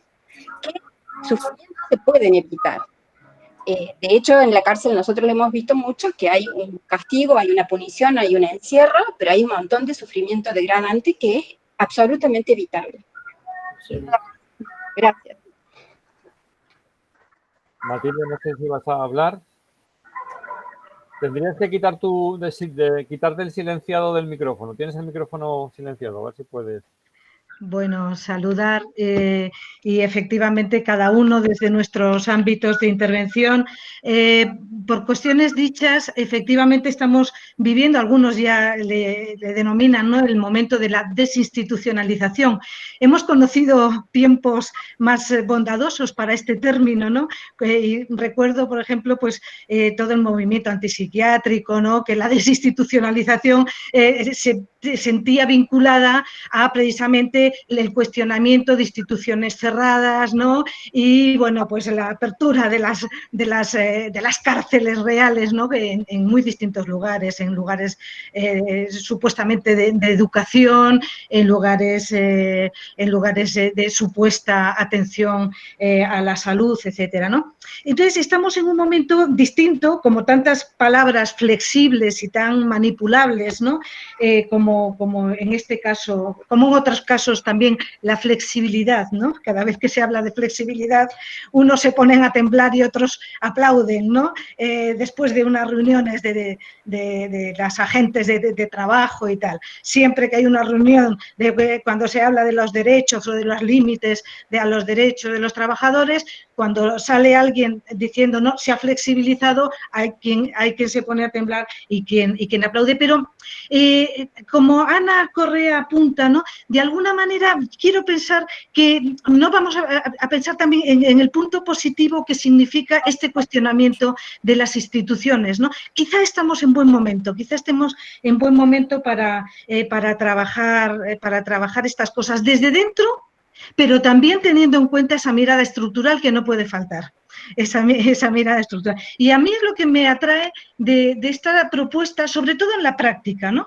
En la práctica, porque en la teoría, como tú has apuntado también, Fernando, en realidad es una sabia y delicada y atenta al contexto, recogida de cuestiones que, bueno, como tú has hecho un recorrido que es un ejemplo central, ¿no? Entonces, en esta recogida, bueno, pues yo, en fin, a veces lo he bromeado contigo alguna vez, Fernando, hacíamos sociología clínica sin saber que estábamos haciendo sociología. Es como lo del burgués gentilhombre, ¿no? Pues no sabía yo y tal, que hablaba en prosa. Pero claro, a mí una cuestión, y me callo porque claro, es que dar la palabra en estas cuestiones es ganas de contar muchas cosas, ¿no? Pero es tocar el asunto del poder, ¿no? Del poder. Y claro, nos movemos en una situación paradójica, porque realmente reclamamos como debemos hacer la implicación del entramado institucional y el análisis desde dentro y el espejo puesto a las instituciones hasta donde se dejan, porque como estáis apuntando muy bien, los límites son manifiestos, ¿no? Y claros. Pero es verdad que estamos en una situación paradójica, porque las instituciones, como apuntaban, ¿no?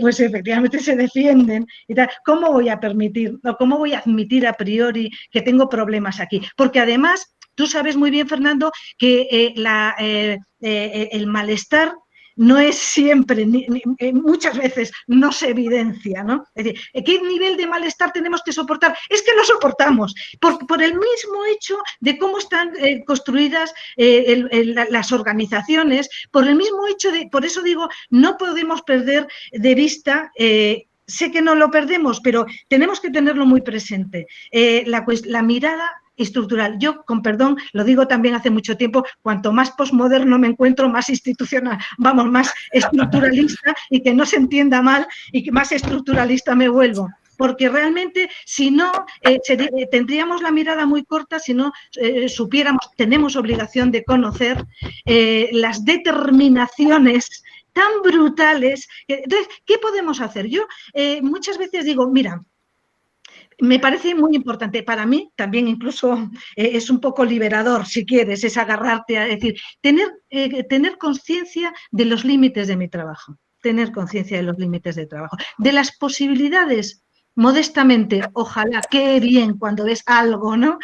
Pero también de los límites, porque yo no tengo, por ejemplo, en mis manos la posibilidad de intervenir en la política económica. Ahí esa instancia de, oye, ¿no? ¿Cómo hacer ver a las instituciones? Sabemos que hay cosas que no vamos a poder hacer ver, porque, en fin, pueden mirar para otro lado y lo hacen con una soltura enorme, ¿no? O porque ha cambiado el jefe, o porque el jefe, por definición, no es visible, o porque no reconozco y tal. Bueno, ya me estoy enrollando y me estoy sintiendo incómoda porque de la generosidad de dar la palabra y tal, pero bueno, solamente apuntar eso, sí, trabajar con los sujetos sujetados, con los sujetos que están a priori sujetados. Entonces, pero hay una cosa muy importante, que yo en ese sentido cada vez que lo digo, bueno, me quito todos los sombreros, y es que esa conciencia y ese tener una mirada un poco más abarcadora para el sujeto, incluso sujetado, o con esa conciencia de sujetado, da muchas alas y potencialmente también mucha actividad, que seguramente está reprimida y seguramente lo va a seguir estando porque, en fin, estamos muy, muy controlados, ¿no? Pero como decía, pues eso, Reom, ¿no? Que apuntabas tú y tal,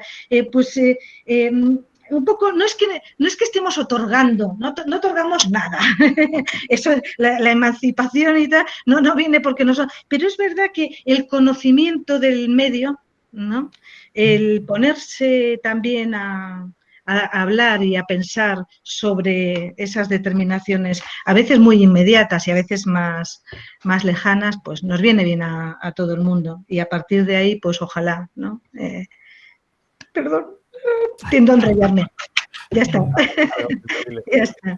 Voy a hacer una muy breve intervención por mi parte, ¿de acuerdo? Porque yo creo que ya en principio creo que no hay ninguna palabra más, ninguna pregunta más.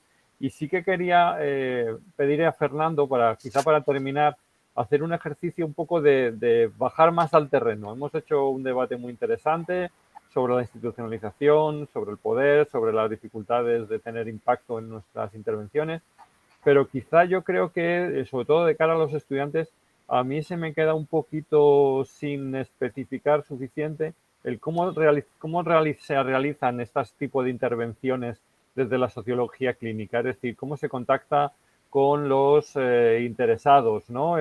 Además, habéis puesto ejemplos muy distintos. Supongo que cada experiencia es distinta en ese sentido, pero sí que entiendo que la contactación con el grupo ese que se conforma para realizar la intervención clínica, junto con además el diseño de la propia intervención, yo creo que si pudieras abundar en algo sobre esto, yo creo que ayudaría mucho a los alumnos para hacerse una idea de exactamente qué consisten este tipo de intervenciones.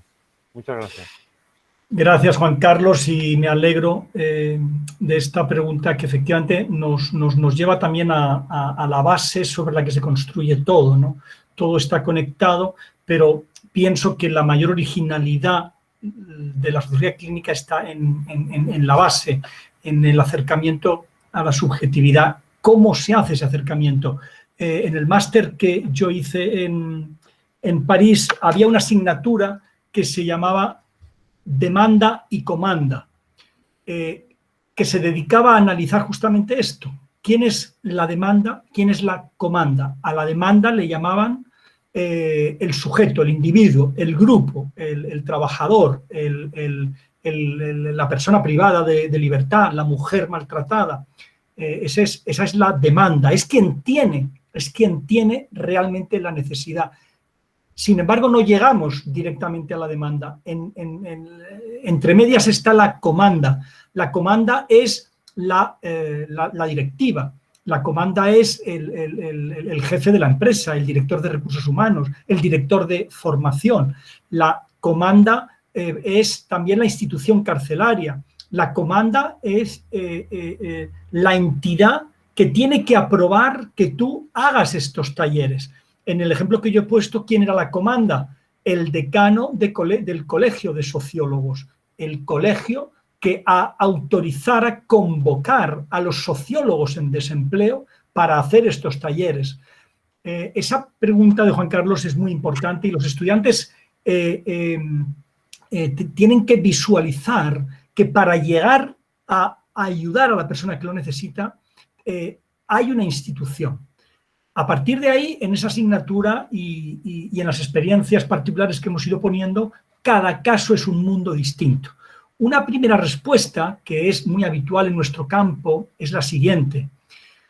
La intervención socioclínica, el acompañamiento socioclínico, muchas veces, a no ser que estemos ante empresas abiertas, ante empresas verdaderamente humanistas, yo las llamo en mi libro organizaciones con sentido, que tienen una significación y se hacen responsables de esa significación, son las menos. Si no estamos ante estas empresas, una vía natural es la vía de la formación. ¿Qué quiere decir esto? Que tú puedes ofrecer planes de formación en los que tu enfoque es más original, es distinto al curso en el que simplemente servimos conocimiento o al curso en el que hacemos, perdón por el ejemplo, con todos mis respetos, porque hay todo tipo de técnicas que son válidas, pero por contrastar aquello de la risoterapia en la que un grupo de personas se pone una nariz roja y se empiezan a reír, está muy bien, pero ¿a dónde va todo eso? ¿Cuál es el cambio de percepción? ¿Cuál es el trabajo de verdad de diseño de estrategias? Más bien se centran en lo que decía Vicente, adáptate, y para adaptarte te voy a dar una sesión de risoterapia. No puede ser. El profesional comprometido con la perspectiva socioclínica tiene que asumir la dificultad de llegar a la demanda porque la comanda a veces no colabora. Tiene que asumir, por tanto, lo que decía Falsborda, con la ciencia comprometida. Si tú eres un profesional que te estás formando para intervenir, para ayudar a las personas, tienes una dimensión vocacional en la que vas a priorizar llegar a la persona antes que ganarte a la empresa que podría, en un caso extremo, desear únicamente que haga risoterapia para que aguanten las jornadas de extenuantes de 10 horas o que aguanten la competitividad o las contradicciones de desgaste que se producen en la empresa. Tienes que ir más allá. Lógicamente, tienes que firmar un contrato. Tampoco te puedes volver en una especie de Robin Hood porque ninguna empresa te va a contratar. Entonces, tienes que saber, ser capaz de servir al que verdaderamente lo necesita, que es el sujeto, atendiendo también los requerimientos del empresario. Eso es muy difícil, lo sé, pero con la práctica se puede hacer. ¿Por qué? Porque al final la pregunta que le hacemos los sociólogos clínicos al empresario, Vicente, tú que estás en una empresa, me gustaría conocer tu opinión. La pregunta que yo le hago al empresario es, ¿pero de verdad tú quieres que tus trabajadores trabajen más? ¿De verdad quieres que sean más leales? ¿De verdad quieres que estén más tiempo contigo? ¿Que se lo tomen en serio? Pues tienes que abrirles un espacio en el cual ellos puedan tener una formación, podría ser, el formato más normalito es el de la formación un poco distinta, una formación que tiene más componentes de desarrollo humano. No sé si Vicente, me gustaría mucho conocer su opinión por el tipo de trabajo que le está desempeñando profesionalmente. Sí, adelante Vicente, que además tenía la mano levantada. Sí, porque justo quería comentar un poco todo esto y por lo que decía Juan Carlos también, para los estudiantes, ¿no? O desde qué punto yo recojo todo lo aprendido con Fernando, ¿no? A través de los cursos y los diplomas que hemos realizado sobre sociología clínica.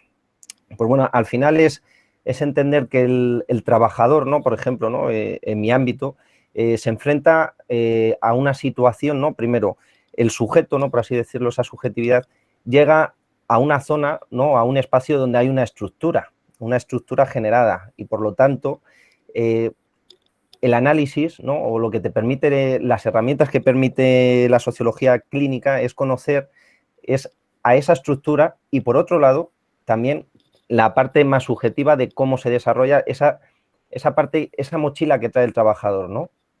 Esa mochila de valores, de construcción de la personalidad, ¿no? Del sujeto, esa construcción del sujeto, ¿no? Y cómo ese sujeto se ve envuelto en unas dinámicas, ¿no? Dentro de esa estructura, ¿no? Entonces, el enfoque que desde los técnicos de prevención, ¿no? O por la parte porque yo estoy haciendo el doctorado también, ¿no?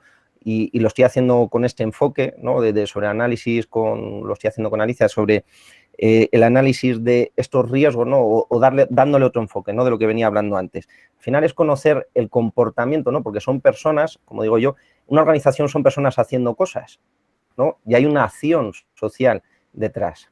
Entonces es comprender esa acción y el sentido de esa acción, ¿no? Esa parte que hablabas antes, ¿no? Y para que los estudiantes lo entiendan, ¿no? Para comprender esa acción o ese comportamiento, lo que ofrece la sociología clínica son herramientas que debemos de valorar, que dependiendo de la problemática que queramos analizar, tendremos que utilizar unas herramientas u otras. Es decir, ante un caso de acoso laboral, pues a lo mejor es mejor realizar entrevistas o mejor que unas historias de vidas o, por ejemplo, el análisis de imágenes, ¿no? Me sirve, en este caso, a lo mejor utilizar una entrevista o antes había dicho sin querer historia de vida que no, pero sí que nos serviría en una historia de vida mucho más detallada o enfocada a un periodo concreto, ¿no? O tenemos un conflicto de trabajadores y un teatro forum, ¿no? Es decir, de repente me plantean una situación de que no están de acuerdo en determinadas situaciones algunos trabajadores con sus directivos y entonces aplicamos un teatro forum para comprender cuál es el problema, para plantear soluciones, porque al final lo que tenemos que ofrecer desde las ciencias sociales también son soluciones a problemas, que muchas veces eso no llega a comprenderse o nos quedamos en la parte más de podríamos llegar pero sin ofrecer al final una solución. Entonces, la sociología clínica creo, o a mí me ha servido para dar soluciones a problemas concretos. Y desde este punto de vista, ¿no? Para mí, dentro del doctorado también lo recomiendo, ¿no? Que la ha mencionado antes Fernando, la lectura de Bergen y Luckmann me ha servido mucho para comprender subjetividad y objetividad y cómo ambas están presentes dentro de las organizaciones, ¿no? Ahora mismo estoy con otra parte más institucional, para comprender a las organizaciones en sí, porque muchas veces los empresarios también están interesados en solucionar los problemas, porque al final para ellos son pérdidas económicas, por ejemplo, ¿no? El asentismo que se habla mucho, ¿no? Tienes a trabajadores que enferman y no sabes muy bien por qué, pero al final, como es una organización es tan compleja que no saben muy bien por qué está sucediendo, ¿no? Y dentro de los comités de dirección también hay diferentes estilos de liderazgo y apoyan iniciativas y hay otras luchas de poder diferentes, ¿no? La cuestión es que si tienes una empresa comprometida con los trabajadores, y ahora mismo es la dinámica y cómo se va normalizando, y al final lo podéis ver en certificados, ¿no? Que ahora mismo las ISO, hay una ISO específica que va a salir sobre psicosociología. Sí. Hay diferentes certificados por los cuales se intentan, el proyecto este de 2030, que ahora no me acuerdo muy bien, que es el de las iniciativas de que todas las empresas vayan a cumplir pues, con los derechos humanos, con una serie de cosas. O sea, el mundo de la organización también está siendo consciente de ello. La cuestión es que puede haber diferentes tipos de liderazgo dependiendo de la organización, pero ¿qué soluciones o cómo llegas a un acuerdo? Porque también, voy a decir la parte, viviéndolo desde como técnico, hay parte de la negociación colectiva, es decir, sindicatos, que tampoco quieren cambiar. Están acostumbrados a unas dinámicas y a unos tipos de análisis por captar también dentro de su organización a unos afiliados, unos recursos, ¿vale? No digo que todas, pero sí lo vivo porque tienes discusión entre ellos también al respecto y junto con el empresario. O sea, se ha vivido, por ejemplo, con la pandemia. Ha sido una situación muy compleja de negociación de ambas partes y de una situación en las cuales había gente arrimando el hombro y gente en la que no. ¿Por qué? ¿O por qué hay sindicatos que, o cómo decirlo? Es que es muy complejo, entonces tampoco quiero aburrirlo. La cuestión es que sí que sirve, ¿no? Estos enfoques, ¿no? O cuando uno ya sale, ¿no? Haya terminado el máster de psicología social y de repente tenga que enfrentarse a una intervención, al final es buscar las mejores herramientas para dar soluciones a problemas concretos, ¿no? Y que la sociología clínica te da un enfoque de herramientas y un sentido, ¿no? Que si lo valoras, ¿no? Que además como interventor también te ves influido, ¿no? Porque yo lo he vivido en las intervenciones que he realizado, también te influye, ¿no? Y tienes que comprenderlo. Pero bueno, esa era mi intervención y mi aporte. Pues muchas gracias, Vicente. Pues creo que no haya ninguna palabra, ninguna pregunta que hacer. Yo no sé si, Fernando, quisieras hacer un cierre quizás o...